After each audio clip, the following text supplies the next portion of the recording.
Okay. Hello and welcome back to episode 24 of the Knock It Long podcast. And I think we're on season 2, episode 7.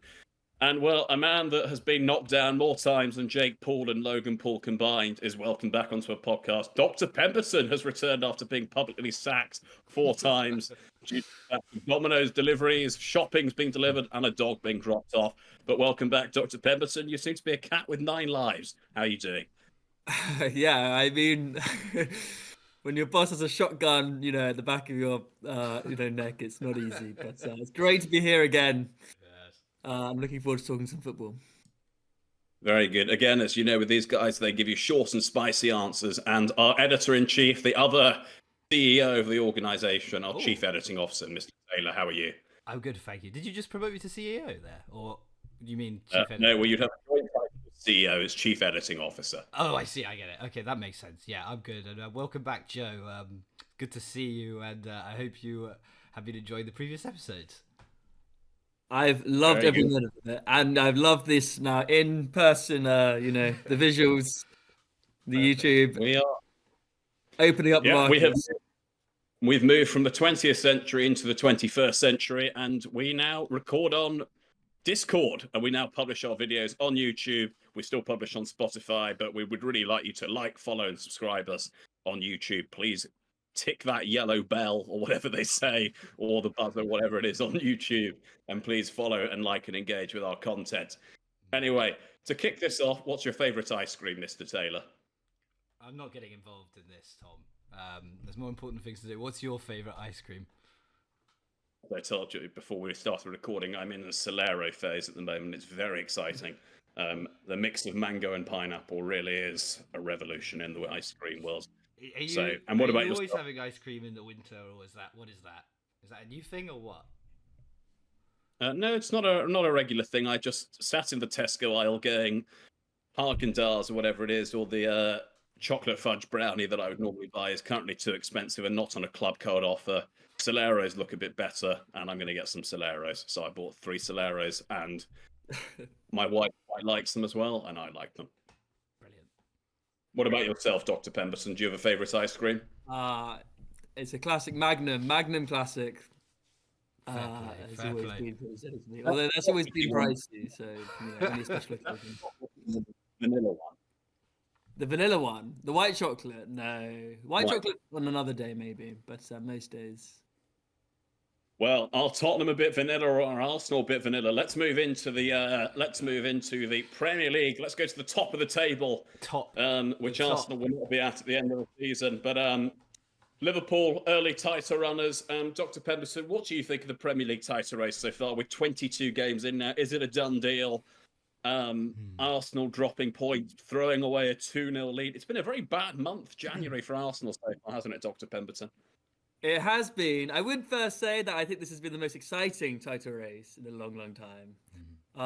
But I don't think that's because the top teams have got better themselves. I think that's mainly due to Man City deteriorating so badly. I think Man City in a normal season would be in the top of the league and would be strong favourites still.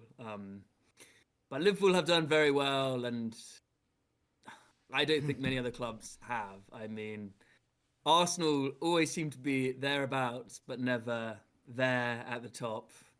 And I would be pretty disappointed right now if I was an Arsenal fan.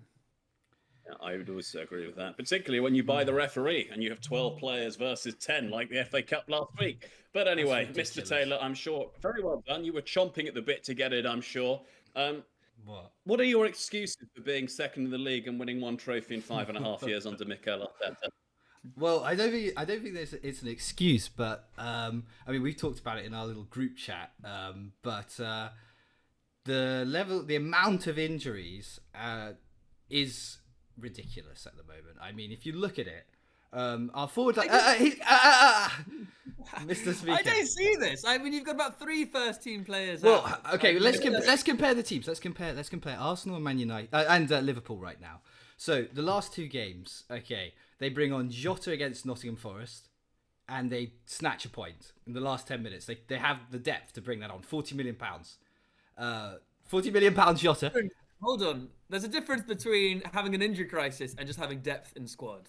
And Liverpool... Yeah, but this is the point. Our can handle injuries. But hang on, Unlike Gabriel Jesus injured 9 months. Ethan Nwaneri injured now for a month here. Saka. Sorry, we're not chucking a 17-year-old into this. Like, Nwaneri is literally an academy player who's played in the Carabao Cup and maybe a couple of league games. No, but he scored seven goals in 4 appearances or something in all competitions. So he's an impactful player.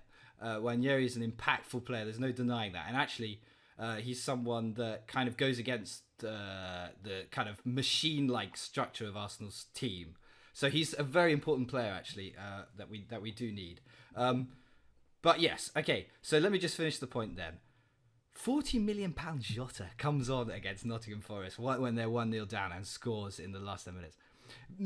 Darwin Núñez comes on in the last 20 minutes against £70 million. I don't understand what your point is. Why do Arsenal have a Jota on the bench or a Núñez on the bench? Because we promote the academy. I also fact check the Taylor quickly as well. Where are the 7 goals scored then? Please explain Carabao, where they come. I've got his stats. 2 in the Premier League. Yeah. 4 in the Carabao Cup. No, 3 in the Carabao Cup. Well, that's 5 in. That's 5. 5 in. Okay. Arsenal fans here all living up this guy's backside. Let's go through the stats. 18 games this season, 5 goals. It's pretty pitiful, really. And I mean, he's played the Carabao Cup. He's not this.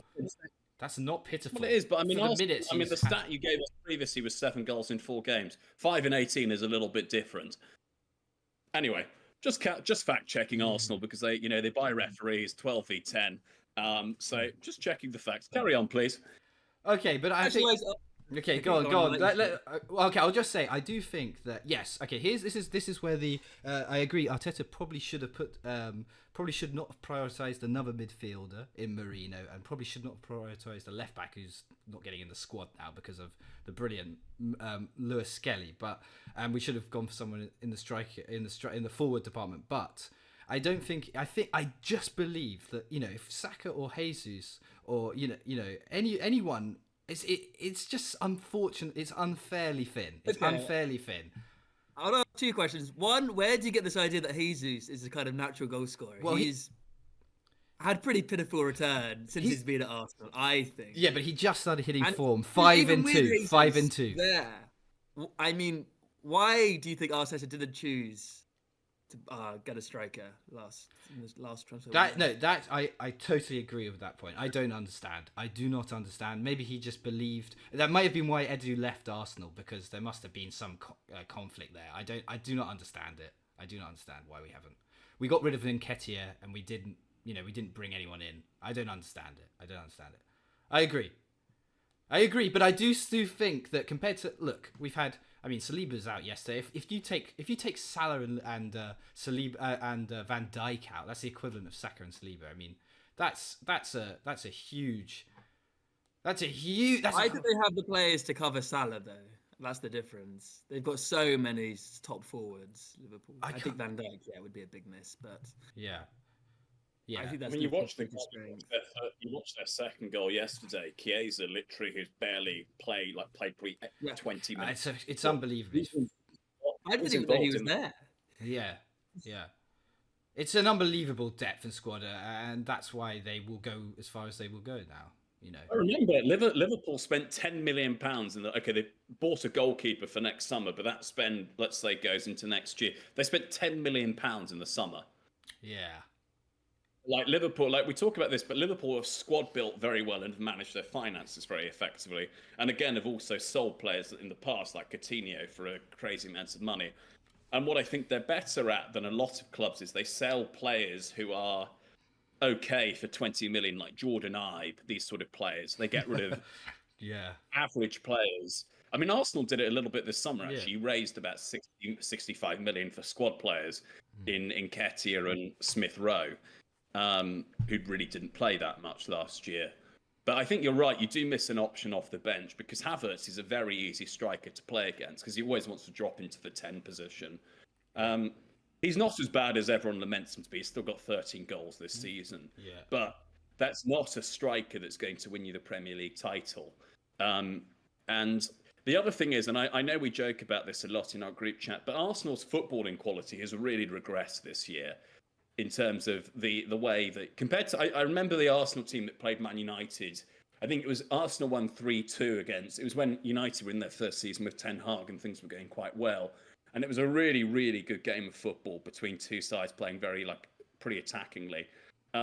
Whereas this team, you're now, I mean, with the media, you're now called a glorified Stoke City, and you must have Tony Pugh. I mean, and you've got, many would say Arteta not the manager, and that the set piece coach is out there barking orders every, and it's like, generally it's like watching a commercial break after taking a corner. It's we're so good long. at set pieces. You have to.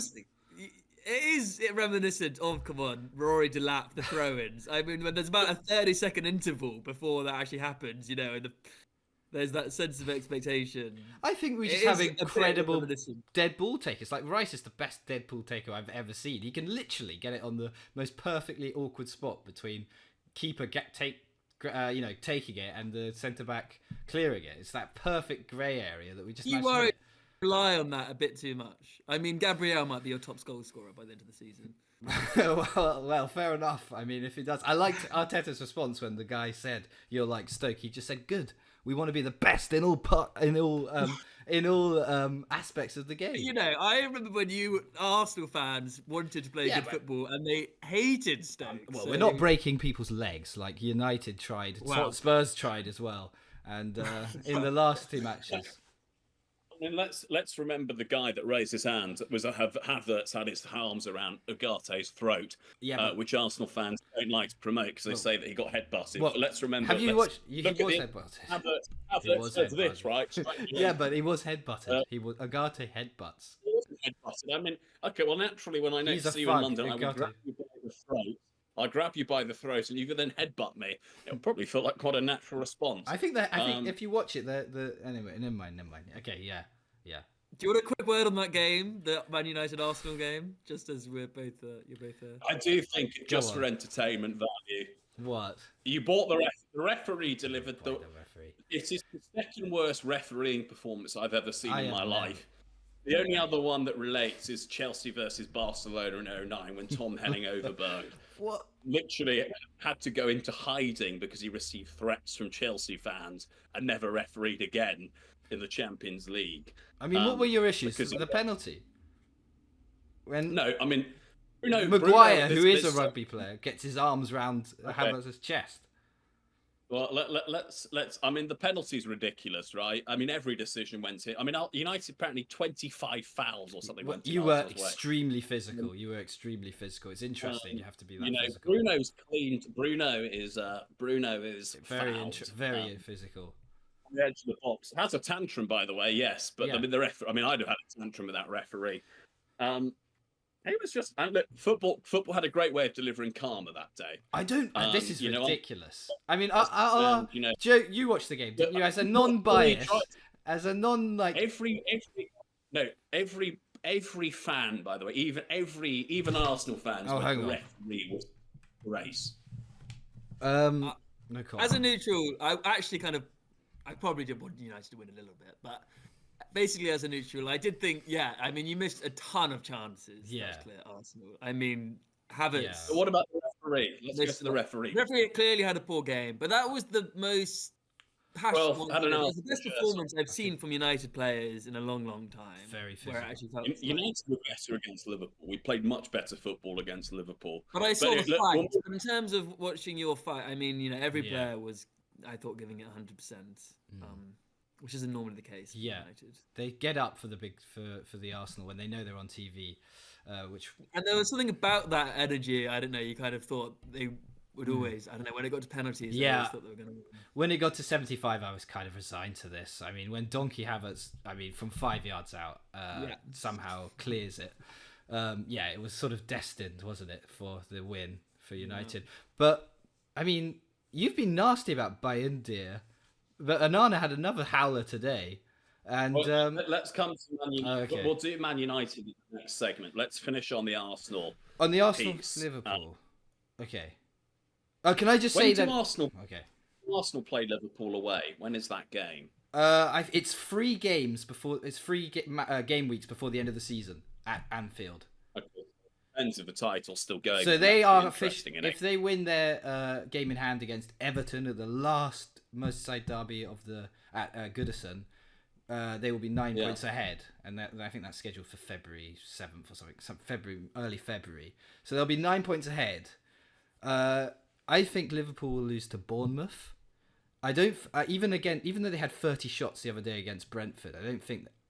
I really 37. don't. 37.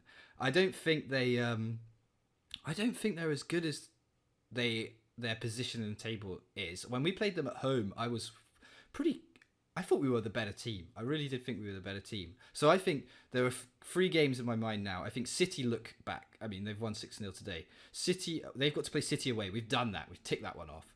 Bournemouth away. We've done that. They've got to play those 2 games. I think Bournemouth look incredible. So those 2 games, and then we go to Anfield, and we'll probably have Saka back. We'll have Saka back. Who else have we probably? You guys need to do some business in January. Like you've got to. I mean, the one to me that looks, I know it looks like you're doing some quite good. You're buying more midfielders in the summer, which I think we do need it. Yes, I think Marino's been a bit of a fail project. You play about 3 cents at the CDMs every week, but Supermendy's a really top quality. He's a very good signing, but again, I mean, I don't know. You sort of go. You've spent 30 million on Marino, 105 million on Declan Rice. I think Declan Rice is still fantastic. I'd say it was 50 million as well from Atletico. So yeah. It's 200 million pounds of CDMs. I mean, fair enough. I mean, it would make you more Stoke, I guess. But we've only spent on Trossard as well. What is success? I've got 2 questions, and then we can shift this on. What is success for Arsenal this season? Is it finishing in the top 4? Another trophyless season. It'd be the 6th season under Arteta and 1 FA Cup in COVID. What is success for Arsenal?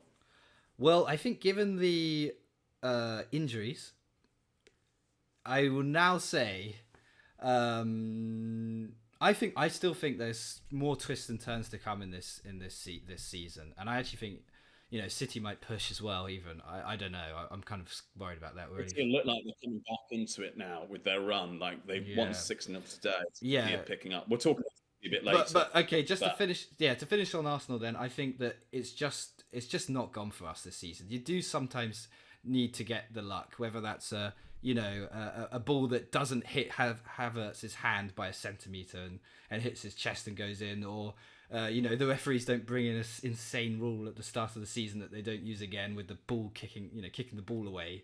I think sorry that dropped us 6 points or about By the way, I do actually think that if you watch very interestingly, I do actually have some sympathy for Arsenal, particularly on the Rice red card. Trossard's an idiot, by the way, against City because he just boots the ball away. It's just it's a reaction, but it's silly. If you watch Minter getting Brighton the United, he boots the ball away in the 45th minute and it had already been booked. You could argue that's dissent and should have been a second yellow. He changed the game, by the way, because he got them their second goal. And then Onana decided that he was, ploughing a field and then gave away a 3rd goal. But and then on the rules of football. I know, but I just think these things haven't gone for us this season. I think Saka being out for 3 months. I mean, that's any of our teams' best players out for 3 months. I know Spurs are struggling big time as well, but and the other thing is that it is our problem, and I do think is that Odegaard particularly, I think, needs to really step up now for the rest of the season. I think he's been really, really poor the last 3-4 games. Like poor. Like, is that right? I think he's been awful. Fans are just in love with him. I've kind of grown frustrated with him. Yeah, I think, but I don't know. I think he's quite predictable, Odegaard. The way he plays, the way he comes back on his. He's not dangerous enough. I don't think. Yeah. No, he's not. He's been quite ineffective, Odegaard, compared to last season. Yeah. Well, really, this season he's had a pretty poor season, Odegaard. But he started really well, I thought. I mean, yeah. That's actually the first I've heard of it that he's been poor. But there's just been so many opportunities where he could against United, against the other day. There's so many chances where the ball is, he should like the Bruno Fernandes finish against Arsenal kind of summarizes what we're missing. That's a really low XG chance, and he's just belted it.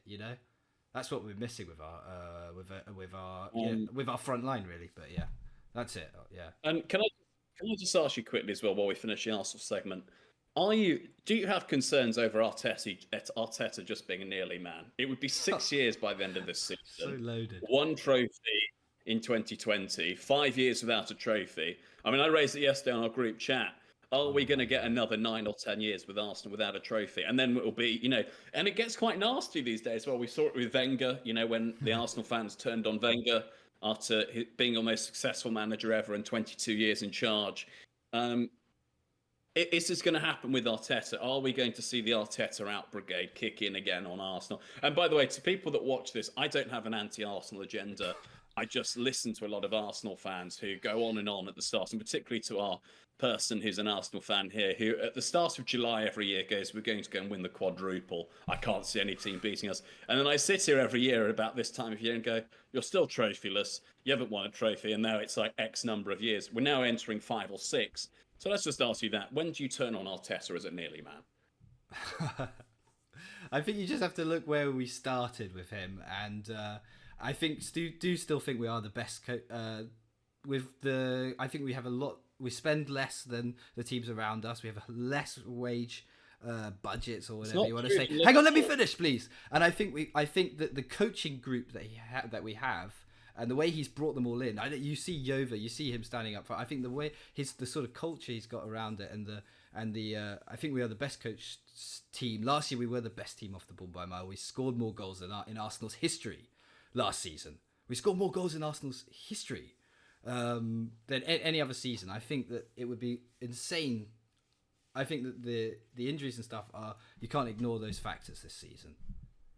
So I'm still Arteta in. There are growing Arteta outers, but I'm not one of those. And you are jealous of Arteta, and certainly Ange is. I'm not jealous because even to quote Amorim, in Man United's worst days, we know what silverware is because we've lifted trophies in the last 2 seasons. But anyway, I'll hand over to our expert doctor, who is an AI expert and can probably predict the future of Arsenal. Will Arsenal win a trophy in the next 5 years? And what are your passing words to Mr. Taylor as we close the segment of the podcast? 5 years. I think it would be a disaster if you did win a trophy in 5 years. Yeah, I agree. If that happens, Arteta will go. Yeah. I don't know. Your honestly, at this point, Arsenal remind me a bit of Spurs under Pochettino. I mean, you're really nearly there, but you're probably not gonna win a trophy this season. Let's be real. I mean, unless you win the Champions League, I think it's possible. But yeah. Yeah. I mean that Carabao Cup. Well, that Carabao Cup semi-final will be interesting, though. I think you mentioned it in the group chat. Yeah. Newcastle will be riled up for that. I mean, that was a pretty poor defeat. I think we have to be. By the way, I know this is Bournemouth. Iraola. If I'm Tottenham, that is the manager I'm going for. If I'm United, that's the manager I'm going for. Well, anyway, why don't we're going to close part 1 of the podcast and quite naturally move into part 2, which is the relegation scrap of the Premier League. I will put my seat back now and listen to you idiots. Accustomed to. Absolute whoppers. Right. Anyway, so part 2 of the podcast, I'm going to let Mr. Taylor take a lead on this segment because we've given Arsenal a fairly hard time. So you can ask your questions away to Man United and Tottenham, and then we probably should summarise where we actually are in the relegation battle, because Man United are 10 points above the relegation zone, and Spurs are, I think, 8. So the likelihood of these teams going down is low, but I understand it is quite comedic how bad each of these teams. Would you like to start with Man United or Tottenham? Well, I'm going to edit a Premier League table, by the way. The whole video will have it. So as you're battering on about Arsenal, yapping as always about where Arsenal are, everyone will be able to reference the table. So that's fine. They can look back at this in D-Day or in 10 years' time. Yeah. Okay. Very good. Okay. I mean, let's start then. United. So you were absolutely you piped up big time, I think, when you won on penalties, didn't you? You and your comrades. When you're losing most games, it's quite satisfying when you beat deluded FC or Stoke away. I mean, Stoke away was always a tough game, like under Pulis. So when going away to, playing Stoke away, it was a tough game, and we won on penalties. I mean, we played 12-man Stoke City, and beat them. So yeah, anyway, look, I mean, that was very satisfying. But we drew with Liverpool, the best team in Europe at the moment. But we are really bad against teams that. I mean, we have a dreadful record against. I thought Brighton would win today before the game. I predicted 3-1 before the game, and I was right, because Brighton know exactly how to play at Old Trafford. We press, they pass through the press, and then they've got good players. And yeah, we are in, as a United fan. Jake bet Arsenal. We're in a very bad state at the moment. The club financially, we're in a bad state. We are, but the problem is, as a football fan, is when you become immune to defeat, right? And it doesn't. You just get used to it. You expect it. And Amorim said it afterwards. He said this might be the worst team in 147 years. It's not quite true if you look at the data points behind it, because there are 13 worst Man United teams in history. But in the Premier League history, this is the worst Man United team. And the proportion of that has to go. Some of it has to go to Ten Hag, because he spent £600 million on that squad, and if you were to return those guys to the supermarket, you'd probably get 40% of the value on a lot of those. 5 or 6 euros, maybe. Yeah. Yeah, I mean, we can talk about the experiment. Like Sanchez going for 25 million next summer to Chelsea. We have to reset the wage structure. We've got players like Rashford, Anthony, who are probably going to go. I mean, that's one thing that I do give Amorim credit for. He's trying to do, I think, what Arteta did early on, and take on some of these big egos, right, and reset them. And there are, within the United squad, there is a good core of players there, where I think we talked about this at Arsenal, right, in COVID. You had Smith Rowe, Saka, and they were kind of the bedrock of this sort of new team. There are some very good players in that squad, with like Ahmad, Yoro, Garnacho, etc., and Collier, who's this new kid coming through. But today was a bad day. Today was bad. But it's not just today, though, is it? Because you were pretty dreadful against the worst team in the league. Look, Southampton. Onana actually had a very good game against Southampton. He made a very good double save. But yeah, I mean, it was bad. We got lucky against Southampton. I mean, Southampton are quite possibly the worst team in Premier League history. It's a really bad state of affairs. But the thing is, we seem to be able to turn up in certain games. But we've got a big week this week. We've got Rangers in the Europa League, which we need to beat for automatic qualification, because we need to get through the first 8 in that game, which will be a big game, big rivalry that perhaps links back to Ferguson there. And then we've got Fulham away, who have had a really steady season this year, despite having a fairly average squad. But yeah, it's a bad way. And I mean, at the moment, Ineos, they talk about best in class for the boardroom. There's no money to spend. So if we had to buy one player this window, it's probably buying a left wing back. And there's one guy I'd go and buy for 20 million. That's Alvaro Fernandez from Benfica, who we sold, but we have a 16 million buyback on him. And he's linked for about 40 otherwise. He would be the one guy, because we are so... Delot cutting in on his left foot is a problem. Mainu is burnt out from the Euros, having played too much football, and has had a really poor season compared to last season. Our Højlund looks bereft of confidence. Zertsky actually played quite well today and won the penalty. But it's not good. It's a pretty bad. And then, I mean, our goalkeeper can't do the basics right. So I don't think either of our goalkeepers are very good. But yeah, it was a bad day today. Yeah, I think it's been a bad season.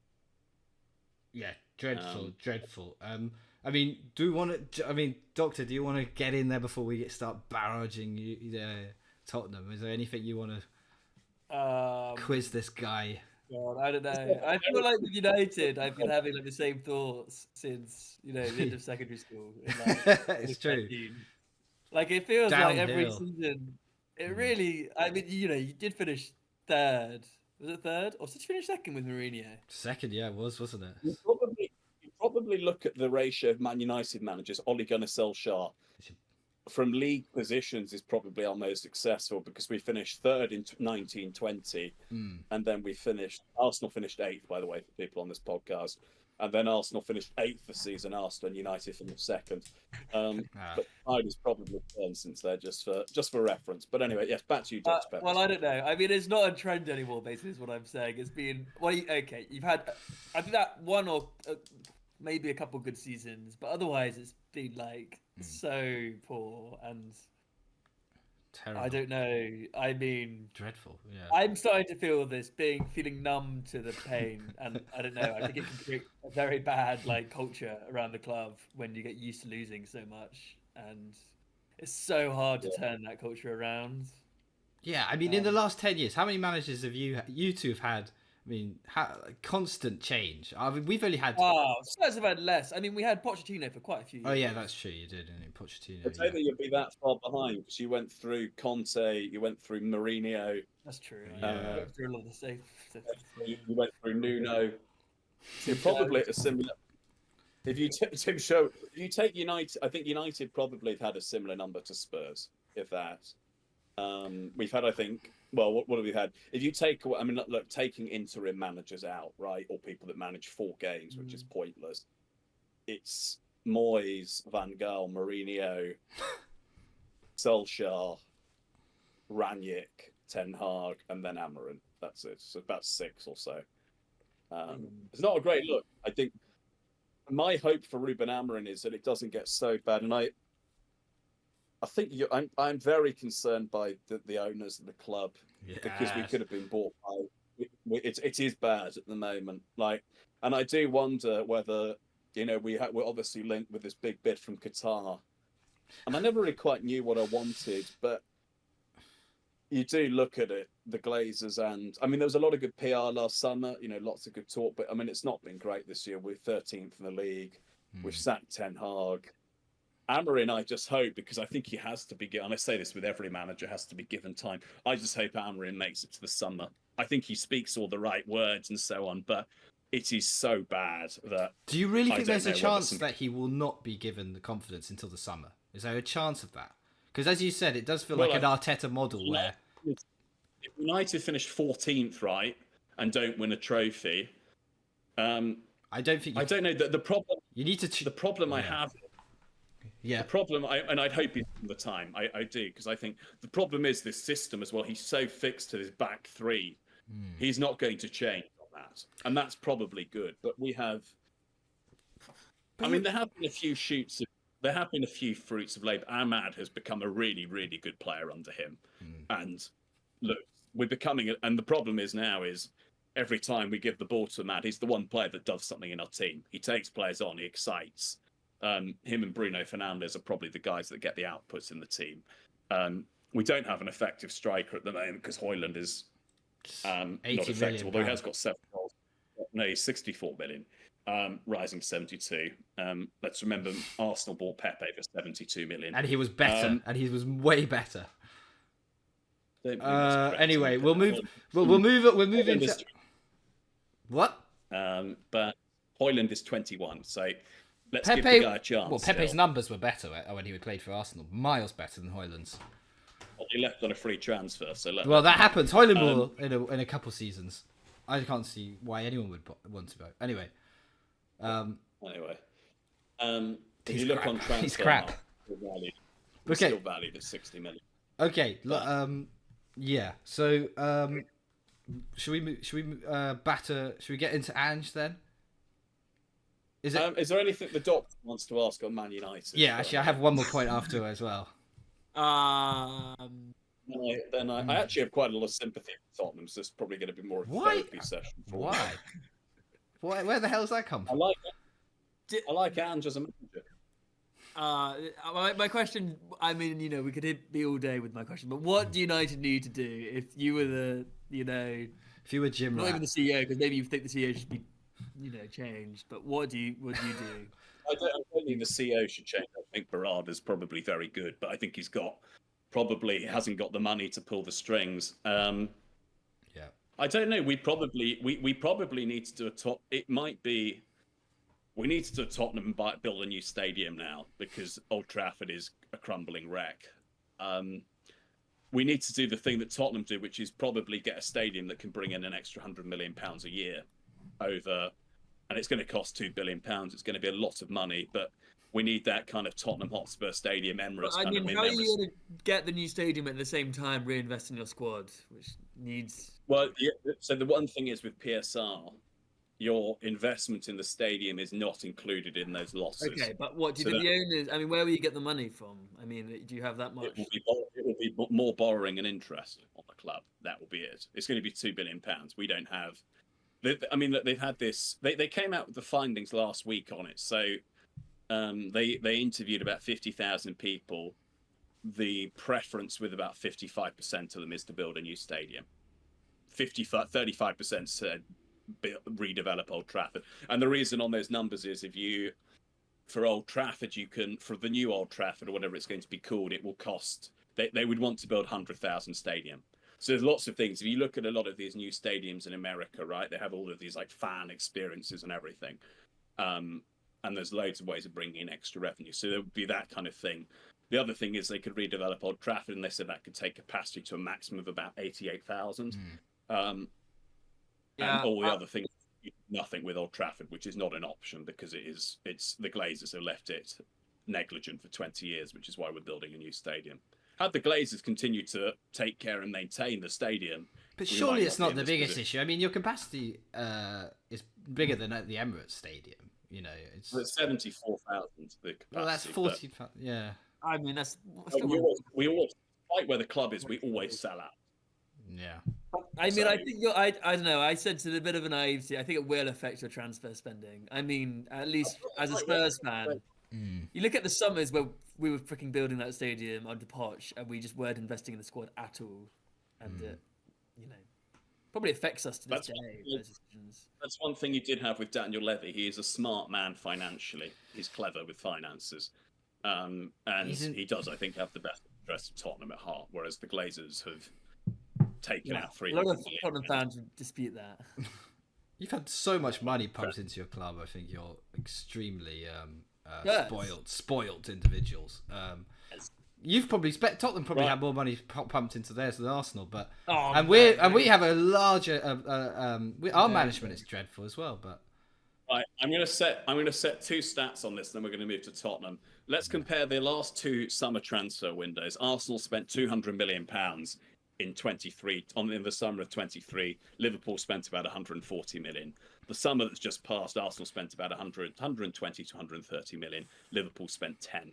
Let's move on. Hang on, but yeah, that is such a so that's a 1 year, 2 year window. I mean, if you look back, I would look back 5 years. I think it's not fair to look back at 2 years. That's Arsenal bought Rice, which is one hugely world class player in I don't know how many, you know. I don't think that's a fair. You have spent. Well, I've chosen to give those data points, and that's what we're going to stick with. So anyway, we're now going to move on to the Tottenham therapy session now, and I'll kick this off as well. Yes. Doctor, is this the end of Ange, or can he survive? This is the question.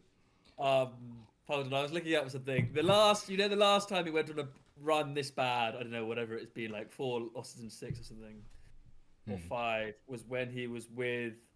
Hold on, I had the Whittlesea Zebras in 2009. Is that New Zealand?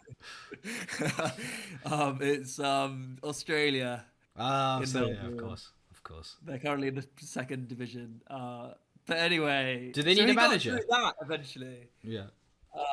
But I mean, that was 15 years ago in the 2nd division of Australia. So I don't know. Right now, he looks to me like a broken man, and I'm not surprised. I mean, it's been like the most disastrous season.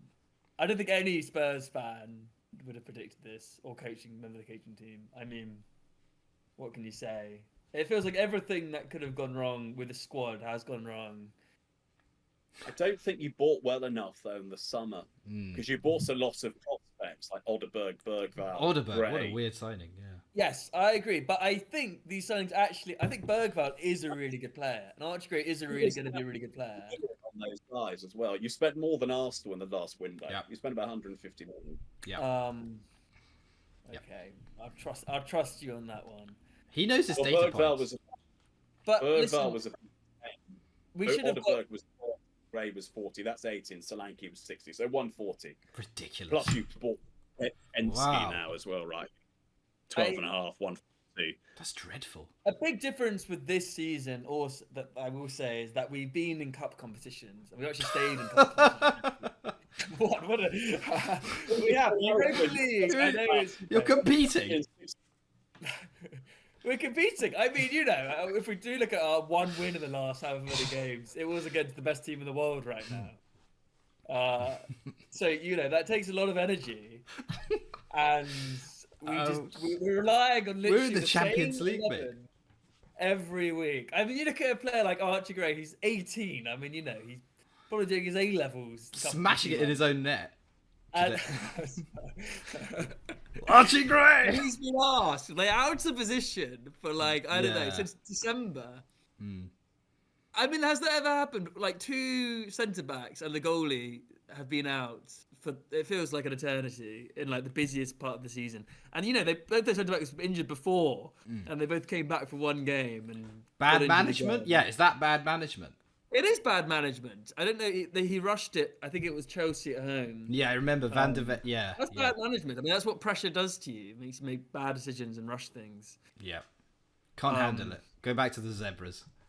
I also just think, just ranting, the senior players really haven't stepped up this season. You look at our 3 captains: Son, Maddison, and Romero. I mean, Romero, I think, is basically waiting for his fucking plane ticket to Madrid. Son has been so poor, and he's the captain. And truthfully, Son, he's always had iffy seasons or strings of games, but he's always scored. And Spurs fans say, okay, well, he's a good goal scorer, but he doesn't even score anymore. He's 31, and I think he needs to be replaced at this point. Brennan Johnson's been very poor, I think. Bad signing. He had a good string. I do wonder about him as a signing. Yeah. As I say, Maddison up front, in the attacking areas. I think Kulusevski's overworked. Yeah.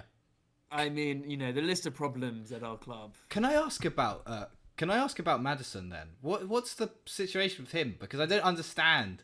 You're supposed to be playing this attacking, beautiful football, and every time he comes on the pitch, I think he's the best player sometimes, technically. I like him. I actually think out of the 3 captains, I think he's the best season. But he's not the strongest. Is that right? Wow. We want this high-intensity press. Right. Which just doesn't work. And this is why teams are having such a good time against us, because they're just playing through the press. And then we've got Archie Gray and Dragusin versus 2 Premier League, fast wingers or forwards. The Southampton, the Southampton manager describes Southampton as like boys. The way Tottenham play feels a bit like that, because it's still And Ange is he's so fixed to this style. It was like watching. I mean, I watched the United game, which is at the same time as Everton Spurs, so I didn't see it. But the Arsenal Tottenham game, right, in the 2-1 game, where I thought Tottenham were unlucky not to get a point, but wow, that's incredible. Pedro Torres smacked the post in the last. Oh, he tried to cross it. I mean, anti-Arsenal. There were some moments with Archie Gray and Jed Spence trying to keep the ball in like their left back corner, and it was the overplaying again. It was the Arsenal second goal which Trossard scored. Jed Spence is in a very tight space. He plays it to Basuma, and then I think Odegaard nicks it or Rice nicks it or someone, and then it gets turned over and it goes to Trossard, and Kinski, your new keeper, should have saved it. But again, there were also a lot of times as well where Kinski was overplaying with the ball. And I admire, and I really hope when we do this podcast again, we do this fortnightly, please like, follow and subscribe, that I hope Ange is still in charge in a couple of weeks' time, because I actually do really like Ange as a manager. I know you may from an Arsenal fan. If you were a Spurs fan, how would you feel right now? I mean, I think we're we're very similar. 16th. Man United, we've lost 6 of our last 9. So in the league, so we're in both our teams are in really dire straits. I saw a video after the game today against Everton, and the Spurs fans, they were so mad. I mean, fair enough, actually. The Tottenham team went over to them, but that was the most toxic I've seen from the fans. I mean, they're clearly. I saw the goals because the game I was watching would then show the Spurs goals. I mean, the goals like Ndiaye. I saw the second goal that Ndiaye scored. Yeah. I mean, it's just Dragison's defending. I mean, that wouldn't happen with Romero, right, or Van de Ven. I mean, Dragusin was only bought a year ago. You know, that is another poor. He was really hyped. Well, he's 22 as well. I mean, you know, but he's very young. I mean, just from an Arsenal fan's look at this, it is hilarious because we kept hearing Ange bang on. I mean, I've seen a couple of videos of him in the dressing room saying to his players, you know, it's who we are, mate. You know, it's who we are, boys. Let's do this the Tottenham way. You know, whatever you're saying. I'm thinking, what's the Tottenham way? I mean, what historically is the Tottenham way? And it is funny to see, you know, it's who we are, boys. Oh, come on. I actually wonder what he's saying right now in the dressing room because he must have given about 50 speeches from the bottom of his heart. And none of them worked. Where do you go from there? Yeah. I think it's very 50-50 whether Ange will be in charge by the time you play the Europa League on Thursday. No, I think he will stay for that. I do. He can't make that mistake again. But remember, Mourinho was sacked, wasn't he? But before the final. You can't do that again. I mean, that is ridiculous. But I mean, it's unbelievable. We might beat Liverpool. I mean, you have to put everything. Yeah, agreed. Yeah.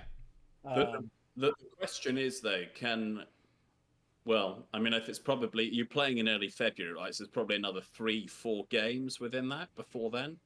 The European Cups get wrapped up in the next 2 weeks. They're not the group stage. Yeah, I think we're on borrowed time for us. The only question is, if you're Spurs, is who do you go and get? You're right, Areola. I mean, I think Areola would suit. Bournemouth playing so well. Right amazing. It's so good to watch Bournemouth, right? Yeah. They are. You know, they had a big iffy period at the start of the season as well. I thought. No, not this. Oh, no, when he first took over, they got points from their first 8 games last year. Not this year. They started much better this season, but they were really rocky under him in the first. A lot of people thought he'd be sacked. I mean, and he's done an incredible job at Bournemouth. Incredible. I mean, you also look right, and they lost Solanke in the summer. They're goal scorer, and they replaced him with the Even Nielsen as well. Is a very good player, isn't he? Yeah, exactly. And they've had injuries as well. You know, Even Nielsen's out, Tavernier's out. Yeah. But they've got this new guy as well. They've got Zabani at centre back, who looks like a very good player. Who's their left winger? Who's very good. The speedy. Semenyo, yeah. Perfect. I mean, he's great. Physical and technically brilliant. Yeah.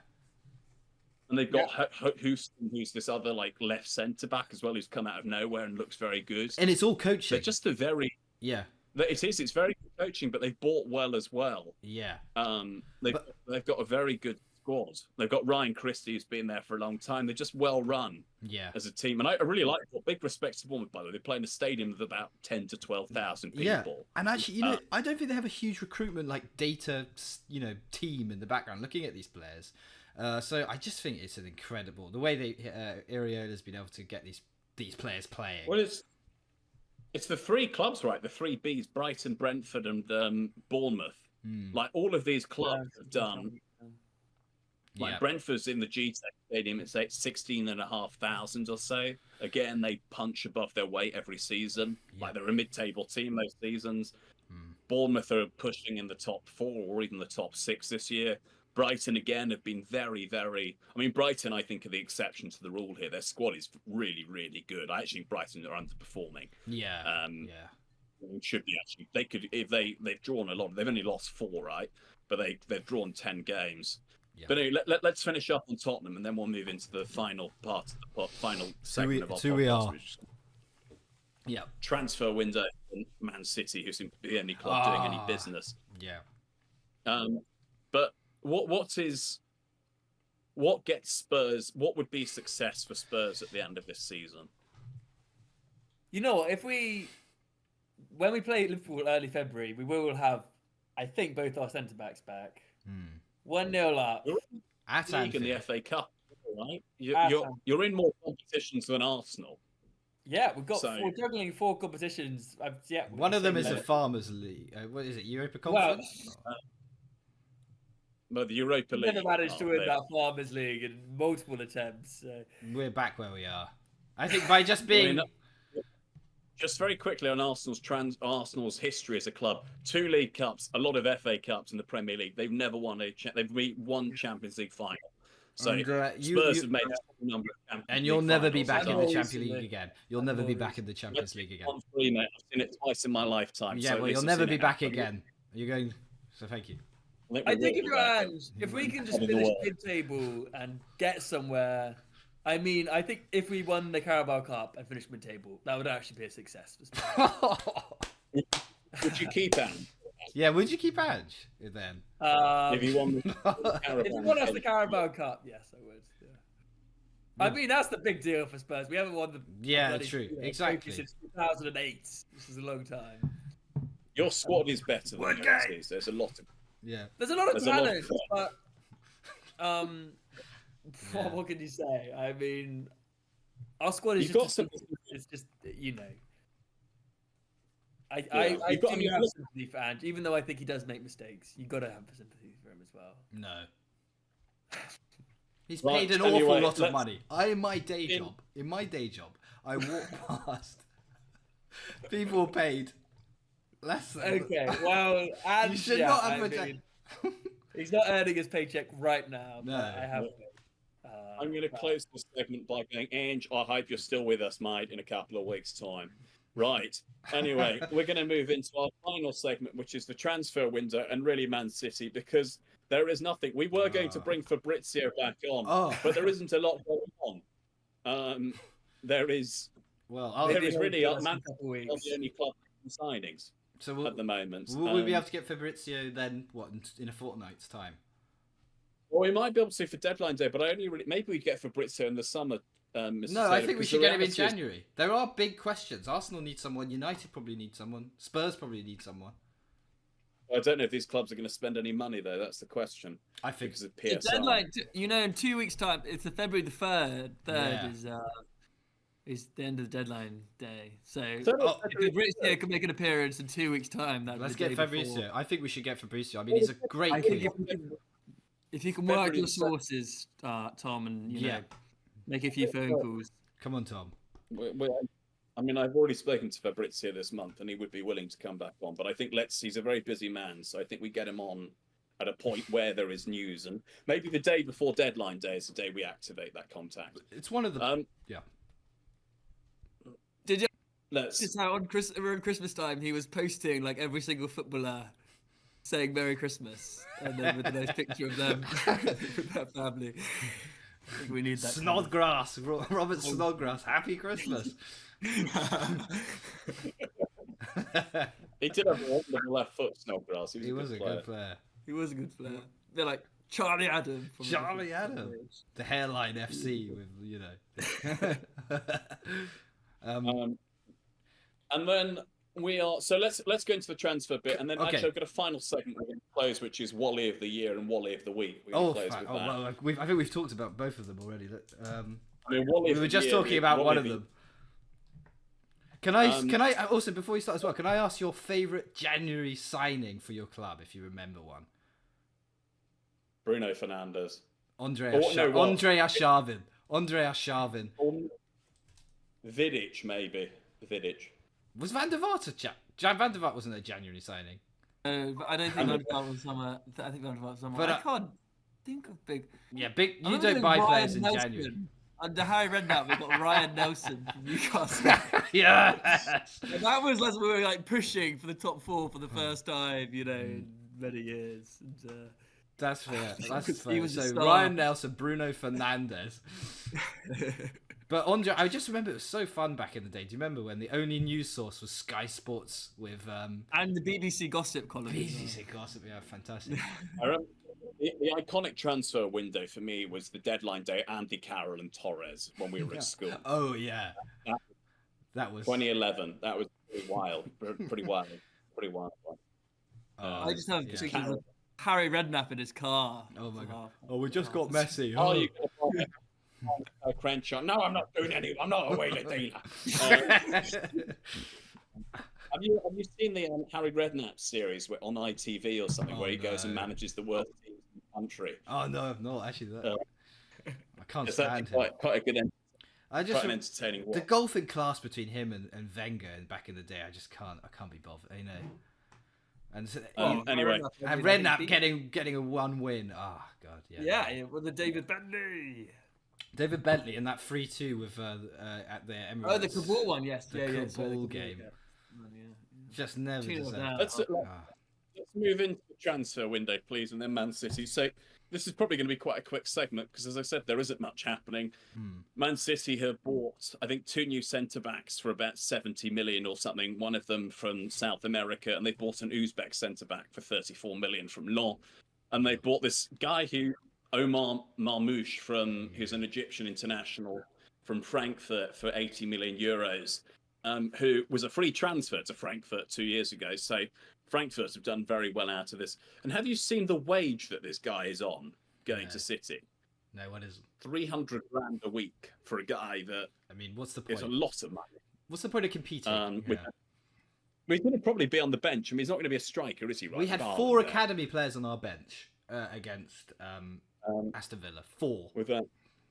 So Man City are pretty much spending about 140 million. And then the other big news is, which is not necessarily transfer news, is Haaland has signed a new 9.5-year deal for 500 grand a week, which totals the value. I mean, my grandfather is 97 and thinks any player that's paid over about £1,000 a week is overpaid.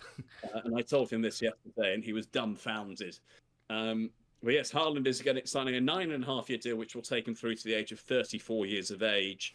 And there is no release clause in this contract. So it looks like Haaland will be spending, well, unless Man City end up in the conference, Haaland is probably going to be spending his career at Man City. How worried should the rest of the Premier League be by that? This is a man who on current rates scored 0.9 Premier League goals a game. So if he stayed for that period, is likely to overtake Alan Shearer's record at 260 Premier League goals. What are your thoughts to the rest of the Premier League, Mr. Taylor, with Haaland staying for the next decade?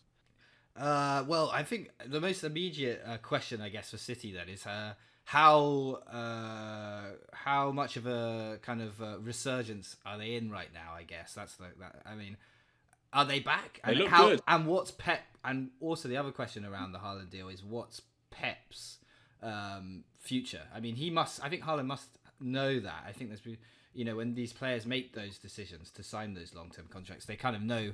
2027, right? Yeah. So he signed an if he takes his full extension, he'll go to 2027. Yeah. Mr. Guardiola. So yeah. But to be honest, I mean, at this moment, I'm not actually super worried. I mean, he scored once today.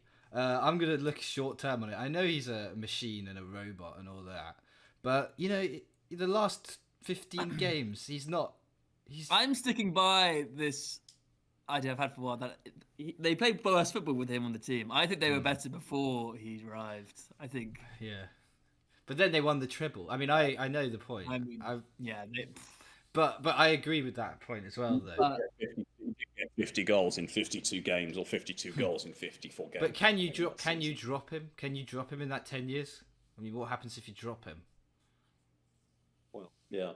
I mean, the question is with the thing with Man City is on all of this is what is the court ruling going to be later this year? Do you think they must know internally by this point? Man City are adamant they've not done anything, but this is I really When is the court order? Yeah, Mr. Wilshire's got the data points on this. I think we get interim findings in March. In the longest process, I thought it was going to. But it is. It is. We've raised this 2 or 3 times in the podcast. When teams like Everton got 8 points deducted last season, Forest 4, it does feel pretty ridiculous. But again, this is what money. It is. What happens is they're chucking money in the best lawyers in the country. President of this country over in the States. I mean, the amount of time it takes. Yeah.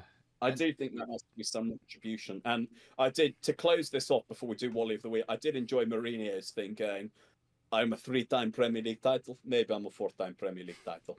Because there might be a few teams, including Arsenal, actually. It'd be a rare thing for you to win a Premier League. But, there might be a number of teams there who finish below City who get an extra Premier League or a couple of Premier Leagues in that period. The cup. You lost to City in the Carabao Cup final as well. You'll get the Pizza Hut trophy. Mourinho counted that as half a trophy because he wasn't a player. God, lost that final 1-0. But anyway, let's. So far, we're going to go to Wally of the Year and Wally of the Week. So Wally of the Year. It's the start. We're going in early. I've already got the Wally of the Year, which is the referee last week for Arsenal Man United. How can you bang on about that? I'm still shocked by that. I don't understand that. Banging on about it.